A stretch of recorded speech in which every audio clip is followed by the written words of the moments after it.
नमस्कार, India news Haryana देख रहे हैं आप। आपके साथ मैं हूं अपूर्वा। न्यूज रूम लाइव में खबरों की शुरुआत करते हैं हांसी से, जहां पर तेज रफ्तार का कहर देखने को मिला है। हांसी से इस वक्त की बड़ी खबर आ रही है सामने, जहां पर बेकाबू गाड़ी ने एक बाइक सवार को कुचल दिया है। हादसे में बाइक सवार की मौके पर मौत हो गई है। मृतक के परिजनों ने शिकायत भी की है और केस दर्ज करवा दिया है। हांसी के सिसर खरबला गांव के पास हुआ है ये भीषण हादसा। हांसी से ये बड़ी जानकारी आ रही है सामने, जहां तेज रफ्तार का कहर देखने को मिला। बेकाबू गाड़ी ने एक बाइक सवार को कुचल दिया। इस हादसे में बाइक सवार की मौके पर मौत हो गई और मृतक के परिजनों की शिकायत पर केस दर्ज कर लिया गया है। आपको बता दें, हांसी के सिसर खरबला गांव के पास हुआ हादसा। जा रहे थे अपना ये वहाँ मुंडाल काम करते हैं वेल्डिंग का, तो वहाँ से गांव सिंसर होते हुए जा रहे थे। पीछे से एक गाड़ी ने टक्कर मार दी, फोर्ड इकोस्पोर्ट।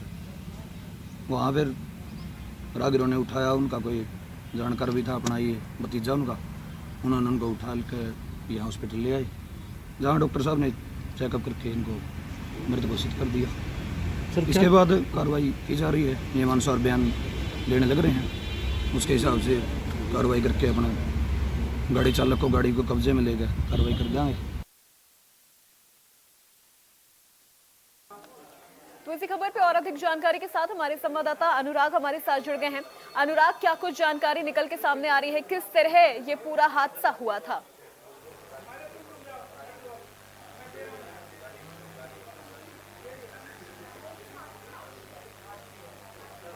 अनुराग, आप तक मेरी आवाज पहुंच पा रही है?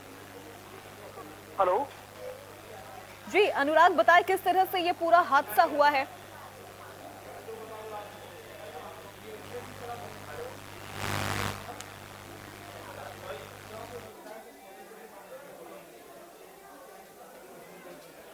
तो आपको बता दें कि हांसी में ये बड़ा सड़क हादसा हुआ, जहां पर एक तेज रफ्तार गाड़ी ने एक बाइक सवार को कुचल दिया और इस हादसे में बाइक सवार की मौत हो गई है। इस वक्त ये बड़ी जानकारी आ रही है हांसी से, जहां पर तेज रफ्तार का कहर देखने को मिला। बेकाबू गाड़ी ने बाइक सवार को कुचल दिया।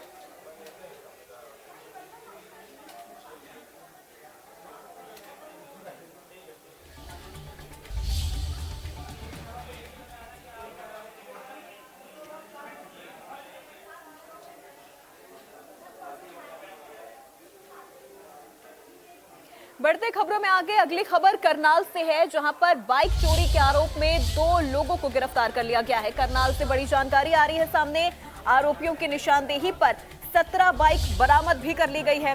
सीआईए 1 की टीम ने ये पूरी कार्रवाई की है और गुप्त सूचना के आधार पर यह पूरी कार्रवाई की गई है और गुप्त सूचना के आधार पर आरोपियों की गिरफ्तारी भी हुई है। चोरी की बाइक समेत मेरठ रोड से ये गिरफ्तारी हुई है। आपको बता दें, करनाल में सीआईए 1 की टीम को बड़ी कामयाबी मिली है। पुलिस ने गुप्त सूचना के आधार पर 2 युवकों को चोरी की 17 मोटरसाइकिल सहित मेरठ रोड से गिरफ्तार किया। आरोपियों से पूछताछ के दौरान कुल 17 मोटरसाइकिल बरामद किए गए हैं, जिनमें से 9 मोटरसाइकिल के मुकदमे करनाल के विभिन्न थानों में दर्ज हैं। बाकी 8 मोटरसाइकिल दूसरे जगहों की है। पुलिस ने बताया कि दोनों युवक नशे के आदी हैं, जो नशे की पूर्ति के लिए मोटरसाइकिलों की चोरी किया करते थे। फिलहाल दोनों युवकों को अदालत में पेश कर रिमांड पर लिया जाएगा। गुप्त सूचना के आधार पर हमने कल 2 आरोपियों को चोरी की मोटरसाइकिल सहित मेरठ रोड से गिरफ्तार किया, जिनसे पूछताछ करी। इन्होंने और मोटरसाइकिलें बताई, जो टोटल 17 मोटरसाइकिल हमने इनसे बरामद की हैं, जिनमें से 9 मोटरसाइकिलों के हमारे करनाल में मुकदमे ऑलरेडी दर्ज हैं। बच की 8 मोटरसाइकिल हम पता कर रहे हैं, वो यूपी से भी चोरी बताई, कहाँ से चोरी है। ये नशे के आदी हैं। मोटरसाइकिल को किसी को गिरवी रख दिया, उससे पैसे ले लिए, मोटरसाइकिल को उसको नशा कर लिया, इस तरीके से।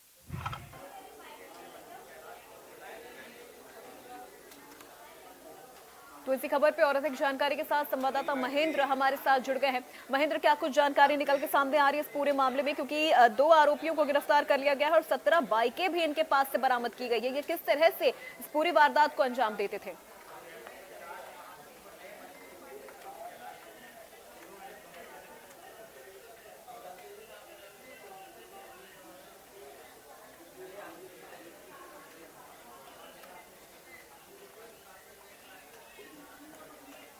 आगे बढ़ो, पब्लिक वाली ब्रेकिंग डाली है, बड़ी खबर, ठीक है। बबली वाली ब्रेकिंग डाली, बबली की बाइट भी डाल दी, सरपंच बबली हटाओ।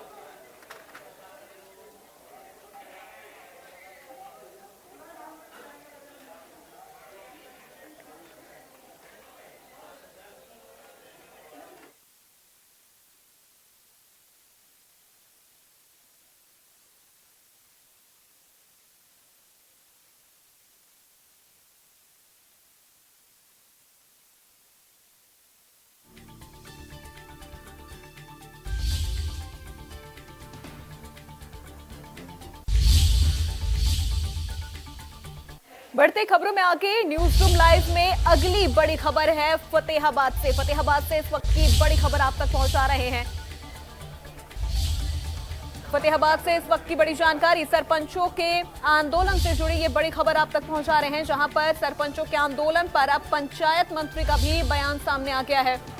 सीएम ने सरपंचों को मिलने का समय दिया है। देवेंद्र बबली ने ये बयान दिया है। उन्होंने कहा, उम्मीद है 9 मार्च को आंदोलन खत्म हो जाएगा। फतेहाबाद से ये बड़ी जानकारी आप तक पहुंचा रहे हैं। देवेंद्र बबली ने कहा कि बातचीत से ही मुद्दे हल होते हैं। सरपंचों के आंदोलन को लेकर पंचायत मंत्री देवेंद्र बबली ने बयान दिया।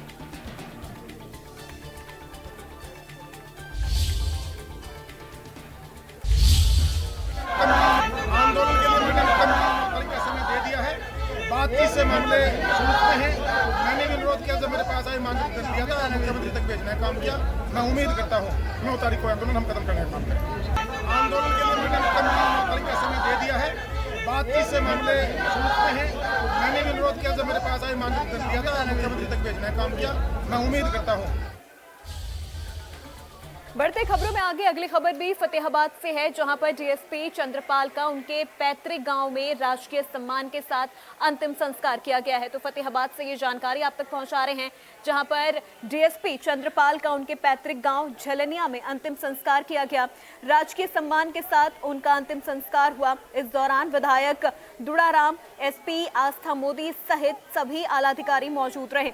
वहीं फतेहाबाद के डीएसपी चंद्रपाल को टक्कर मारकर भागी वैगनार कार को भी पुलिस ने बरामद कर लिया है। एक्सीडेंट के बाद ड्राइवर कार छोड़कर फरार हो गया था। ये कार साबरवास क्षेत्र से बरामद हुई है। पुलिस ने कार जब्त कर ली है। उसका नंबर राजस्थान का बताया जा रहा है। पुलिस रजिस्ट्रेशन नंबर की डिटेल निकलवाकर आरोपी को पकड़ने की तैयारी में जुट गई है। ये बड़ी भारी दुख की बात है और एक काबिल अफसर, ना बढ़िया काबिल अफसर, कभी भी कोई डीएसपी वाली बात नहीं थी। बहुत बढ़िया काबिल अफसर थे। परिवार को नुकसान तो हुआ ही है, समाज को बड़ा भारी नुकसान हुआ है। जी, ये साइकिल से जा रहे थे, हिसार कल जा रहे थे, एक इन्वेस्टिगेशन के उसमें जा रहे थे। बहुत ही एविड साइकिलर हैं और कई 50-60 किलोमीटर तो रूटीन में साइकिलिंग करते थे डीएसपी साहब।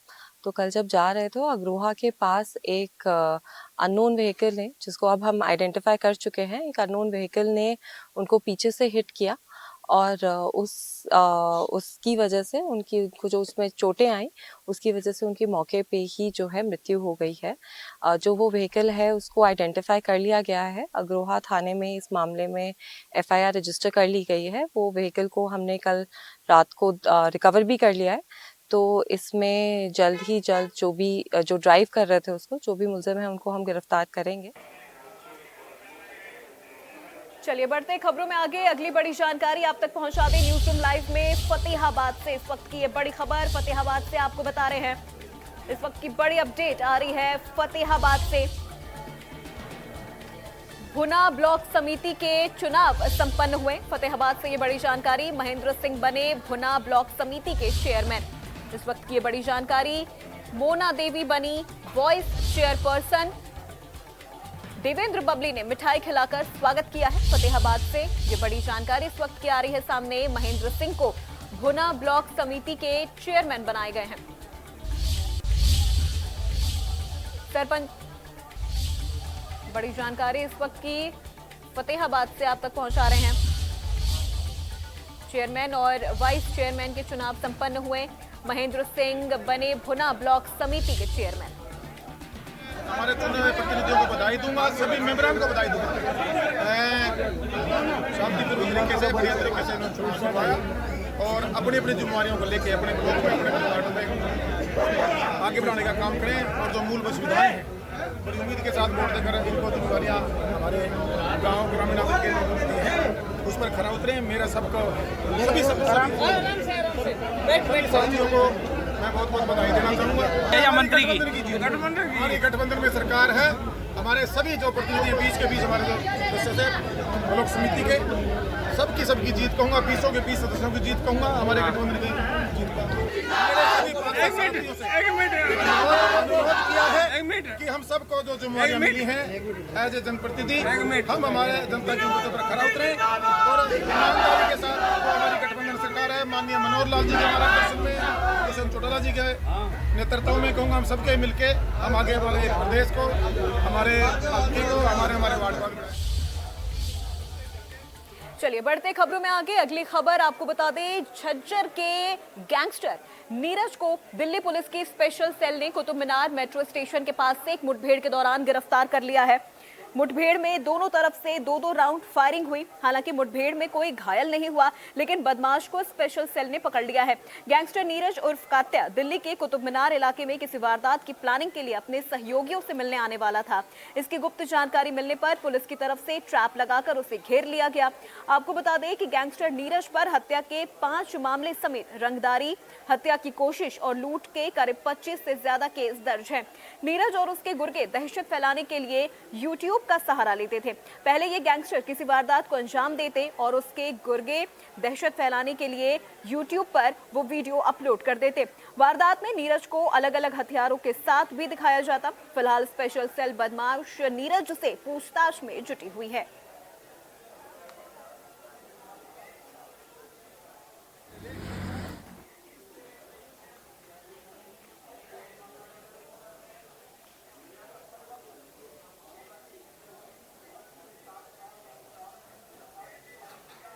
चलिए बढ़ते खबरों में आगे। अगली खबर यमुनानगर से है, जहां पर नशा तस्करों पर नारकोटिक सेल अपना शिकंजा कस रही है।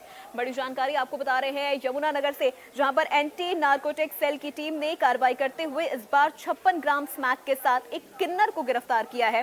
तीर्थनगर की रहने वाली महंत मनीषा किन्नर काफी समय से स्मैक बेचने का काम कर रही थी, जिसकी सूचना पर एंटी नारकोटिक सेल की टीम ने महिला टीम के साथ जब छापेमारी की तो उसके कब्जे से 56 ग्राम स्मैक मिली है, जिसकी कीमत करीब 2 लाख रुपए से भी ज्यादा है।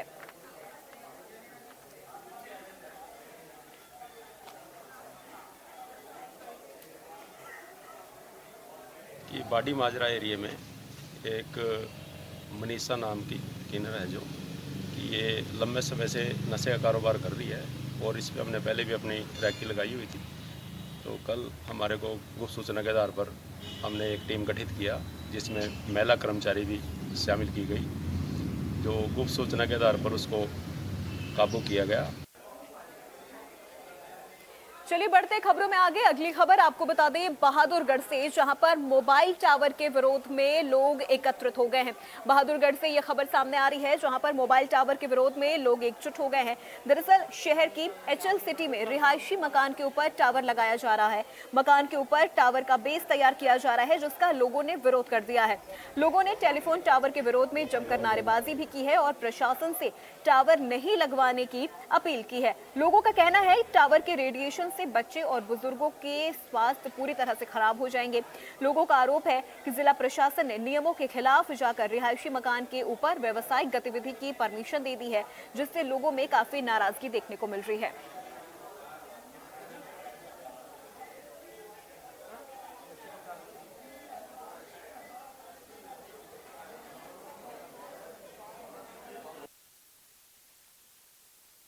और जो हमारा ये रिहायशी इलाका है और इसमें ये एक टावर लगा रहे हैं, रिलायंस में 516 नंबर में ये रिलायंस का टावर लगवा रहे हैं और इस टावर के लगने से हमारा जो आसपास का एरिया है वो दूषित हो जाएगा, बहुत ज़्यादा प्रभाव पड़ेगा। जो लोग हैं उनमें बीमारियां फैलेंगी और इस जो हमारा ये रिहायशी इलाका है ये बिल्कुल ख़त्म हो जाएगा। तो हम ये चाहते हैं कि भाई इसमें ये रिहायशी इलाके में ये टावर ना लगे इसको यहाँ से हटाया जाए। यहाँ पर जो इस रिहायशी इलाके के अंदर जो ये कमर्शियल एक्टिविटी की जा रही है, इस टावर के लगने के विरोध में यहाँ पर हम प्रदर्शन कर रहे हैं। किसी कारणवश जिन्होंने भी मतलब इस चीज़ को सपोर्ट किया है, अब वो यहाँ पर नहीं है। अब हमारी जो और हमसे बिना पूछे गए, हमसे बिना कोई परमिशन लिए किसी तरीके की सोसाइटी में कोई भी चर्चा नहीं चली इस बारे में और आगे इस चीज़ को प्रमोट किया गया है। हम इसके बिल्कुल विरोध में है। पूरी सोसाइटी एक साथ है। टावर किसी भी हालत में यहाँ पर नहीं लगने देना चाहिए। सामने पार्क है, पार्क में बच्चे खेलते हैं। इन बच्चों के ऊपर क्या असर पड़ेगा हम सब जानते हैं। फ्रीक्वेंसी जो है नॉर्मल ही बोला जाता है कि हमें अपने फ़ोन को अपने पास में रखकर नहीं सोना चाहिए। हमारे टावर से बहुत सी बच्चों को बीमारी लग जाएगी, कैंसर हो जाएगा और भी प्रदूषण फैलेगा और इसमें हम नहीं लगने देंगे। हमारा NCR 2 का फुल विरोध है।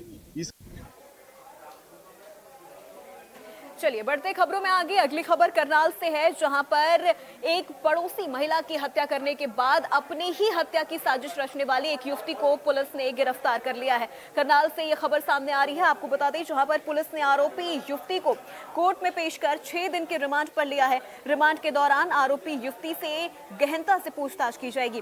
पुलिस पूछताछ में सामने आया कि आरोपी लड़की का एक युवक के साथ प्रेम प्रसंग था। वो अपने घर वालों को बिना बताए प्रेमी के संग रहना चाहती थी, जिसके कारण लड़की ने अपनी मौत की झूठी कहानी बनाई और पड़ोसी महिला की हत्या कर शव को जला दिया।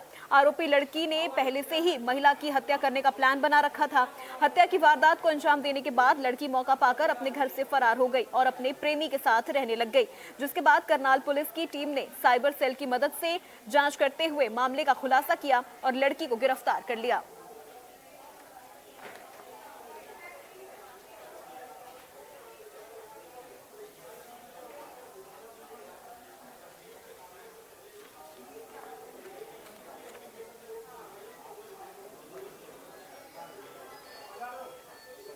चलिए बढ़ते खबरों में आगे। अगली बड़ी जानकारी आ रही है पंचकुला से, जहां पर 9 मार्च को सरपंचों के साथ बैठक होने वाली है। बड़ी जानकारी आप तक पहुंचा रहे हैं। 9 मार्च को सरकार के साथ सरपंचों की एक बैठक होगी। मुख्यमंत्री मनोहर लाल ने मिलने का समय भी दे दिया है। मीटिंग से पहले ही सरपंच एसोसिएशन की चेतावनी है। सरपंच एसोसिएशन ने कहा कि अगर समाधान नहीं निकला तो आंदोलन एक बार फिर से करेंगे। हाईकोर्ट के आदेश के बाद बॉर्डर से प्रदर्शनकारियों को हटा दिया गया है। तो ये बड़ी जानकारी इस वक्त की आप तक पहुंचा रहे हैं। 9 मार्च को सरकार के साथ सरपंचों की बैठक होने वाली है। मुख्यमंत्री मनोहर लाल ने मिलने का समय दिया है। मीटिंग से पहले ही सरपंच एसोसिएशन ने एक चेतावनी भी दे दी है। उन्होंने कहा है कि अगर समाधान नहीं निकला तो फिर आंदोलन करेंगे। हाईकोर्ट के आदेश के बाद बॉर्डर से प्रदर्शनकारियों को हटा दिया गया था, लेकिन अब यहां पर सरकार से मीटिंग का एक 9 मार्च को ये दिन तय किया गया है। होली के ठीक अगले दिन का जो वक्त है वो तय किया गया है सरकार के साथ सरपंचों की बैठक का। लेकिन यहां पर मीटिंग से पहले ही सरपंच एसोसिएशन ने एक चेतावनी भी दी है। उनका कहना है कि अगर इस बैठक के बाद उनकी समस्याओं का समाधान नहीं होता है तो वो एक बार फिर से आंदोलन करेंगे। जो मुख्यमंत्री जी ने टाइम दिया 9 मार्च का, अगर 9 मार्च को हमारा मसला हल नहीं होता तो लाखों की संख्या में 11 मार्च को ट्रैक्टर ट्रॉलियों के साथ करनाल के अंदर सीएम हाउस का घेराव किया जाएगा। और सरकार को हम बार बार ये कहते हैं, या तो हमारी मांगे मान लीजिए वरना इस सरकार को हम हिला के रख देंगे। प्रधान जी, अब आगे आपकी क्या रणनीति होगी? आगे जो मुख्यमंत्री जी ने टाइम दिया 9 मार्च का, अगर 9 मार्च को हमारा मसला हल नहीं होता तो लाखों की संख्या में 11 मार्च को ट्रैक्टर ट्रॉलियों के साथ करनाल के अंदर सीएम हाउस का घेराव किया जाएगा। और सरकार को हम बार बार ये कहते हैं, या तो हमारी मांगे मान लीजिए वरना इस सरकार को हम हिला के प्रधान जी। चलिए बढ़ते खबरों में आगे। न्यूज रूम लाइव में अगली बड़ी खबर आपको बता दें, चरखी दादरी में, जहां पर पहली बार जिला बनने के बाद पहली बार राज्य स्तरीय पशु मेले का आयोजन किया जाएगा। ये बड़ी जानकारी चरखी दादरी से आपको बता रहे हैं, जिसका कृषि मंत्री जेपी दलाल ने निरीक्षण भी किया है। मेले का शुभारंभ 11 मार्च को होगा। 13 मार्च को मेले का समापन होगा। समापन समारोह में मुख्यमंत्री मनोहर लाल पहुंचेंगे। वहीं इस पशु मेले में करीब 10,000 पशु लेकर किसानों के पहुंचने की संभावना है। मेले में आने वाले किसानों के लिए 3 दिन तक रहने और खाने पीने के लिए भी व्यवस्था की तैयारी कर ली गई है। कृषि मंत्री जेपी दलाल ने कहा कि राज्य स्तरीय मेला चरखी दादरी में पहली बार हुआ है। लगभग मेले की तैयारियां पूरी कर ली गई हैं। ये हरियाणा का भव्य आयोजन होगा। चरखी दादरी में पहली बार राज्य स्तरीय पशु मेले का आयोजन किया जा रहा है। यहाँ लगभग 20 एकड़ के करीब ज़मीन पर यहाँ पशु मेले का आयोजन किया जाएगा। यहाँ तैयारियाँ लगभग 10 दिन पूर्व ही शुरू कर दी गई हैं और आप देख सकते हैं कि यहाँ कर्मचारी और विभाग और सभी यहाँ लगे हुए हैं तैयारियों में। यहाँ लगभग 10,000 लोगों की आने की संभावना है और जो 10,000 लोग आएंगे उनके खाने पीने की, बैठने की, रहने की सुविधा की गई है। और यहाँ बार बार निरीक्षण करने के लिए यहाँ पहुँच रहे हैं अधिकारी भी और मंत्री भी। आज कृषि मंत्री जेपी दलाल भी यहाँ निरीक्षण के लिए पहुँचे। उन्होंने सही से हिदायत दी है अधिकारियों को कि किसी प्रकार की किसानों को जो पशु लेकर आएँ उनको कोई भी दिक्कत नहीं होनी चाहिए। आप देख सकते हैं कि ये जो 20 एकड़ में मेले का आयोजन किया जा रहा है, यहाँ जगह जगह शेड बनाए गए हैं और बहुत ज़्यादा यहाँ पे केंद्रीय मंत्री, एमएलए मंत्री और क्लोजिंग के दिन यहाँ उप मुख्यमंत्री पहुँचेंगे जो सम्मान किसानों का करेंगे। चरखी दादरी से इंडिया न्यूज़ के लिए सुरेंद्र। तो फिलहाल न्यूज़ रूम लाइव में मेरे साथ बस इतना ही। बाकी खबरों के लिए आप देखते रहिए इंडिया न्यूज़ हरियाणा।